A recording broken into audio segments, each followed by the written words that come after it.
Hey, welcome back to Fun in RRV, and we're thrilled to have you join us today at South Padre Island, Texas.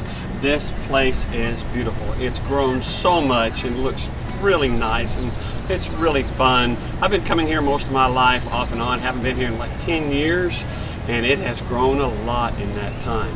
Well, on this trip, one of the things we wanted to do was some surf fishing. Now, I have done surf fishing, and most of it's been right here at South Padre Island in the past, and I've done okay with it, but I've never taken it really seriously.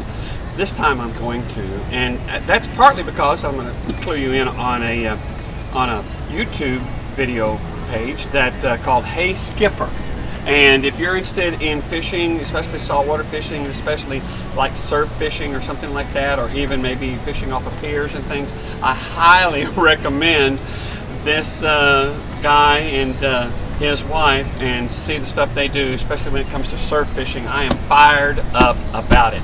And if I'm going to be serious about surf fishing, then one of the things you have to have is one of these surf beach fishing carts to haul your stuff around. Even if you're parked relatively close to the beach, you still got to transport it some way. So I got one of these things. It has a thing for carrying a cooler, your poles, all kinds of stuff.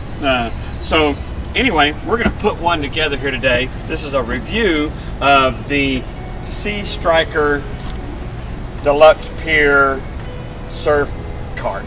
Okay, now if you're going to do something like this, I say the first thing you need to do is have a good working surface, a good area. We've got this table right here, and we're going to put it together. The next thing you need to do is have the right tools, and it looks like this thing is going to put together a lot of bolts that have a Phillips head on it, okay, or machine screws or something like that. And so I've got here a electric screwdriver, and we're going to put it together. So safety first, we check to see, make sure that these copper staples that they put in things like this aren't going to be sticking out and jabbing us. Doesn't look like it. So I'm going to get everything laid out and then come back and tell you.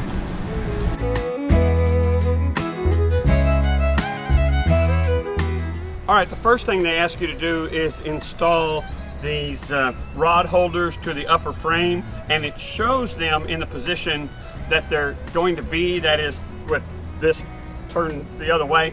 I found it a lot easier to do this with it upside down. I mean, instead of having to balance these things on here, you can put them here, and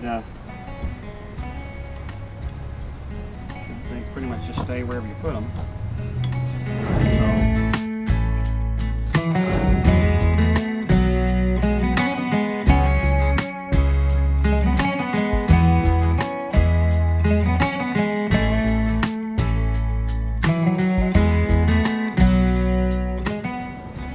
Okay, I've been pulling it over some pretty rough terrain, these ruts and all this loose sand. Seems to be working fine. Let's give it a shot pushing it.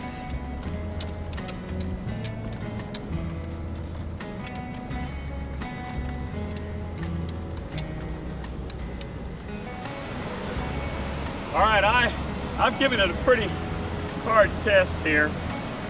I've got it pretty well loaded down with a lot of stuff, but it seems to be working okay. I know a state park in Texas that has a saltwater pier that's over 1,000 feet long. This would be great for that. All right, I gotta tell you, this rolls great on this, packed tidal area. And the deep sand is kind of rough, but on this, man, it's a dream, I gotta say. Let's try fishing. There you have it, first fish caught using the beach runner thing that I built. So there you go. Apparently it works. What can I say?